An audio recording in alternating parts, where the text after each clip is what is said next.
রাজধানীর মোহাম্মদপুরের বসিলার চাঁদ উদ্যান এলাকায় যৌথ বাহিনীর সাথে গোলাগুলিতে 2 সন্ত্রাসী নিহত হয়েছে। গ্রেপ্তার করা হয়েছে 5 জনকে।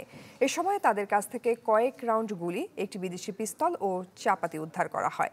পুলিশ জানায়, নিয়মিত টহলের সময় কিছু অস্ত্রধারী সন্ত্রাসী যৌথ বাহিনীর সদস্যদের উপর অতর্কিত গুলি চালায়। এ সময় যৌথ বাহিনীর সদস্যরা পাল্টা গুলি চালালে 2 জন নিহত হয়।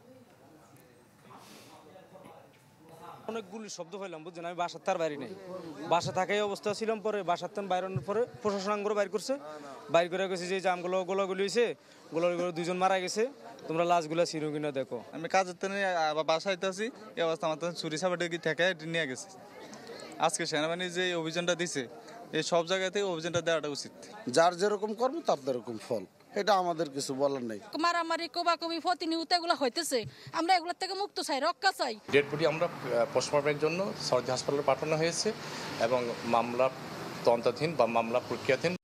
একনল হ্যান্ড ওয়াশ 100% প্যারাবেন ফ্রি, তাই নিরাপদ হাতের জন্য আস্থা রাখুন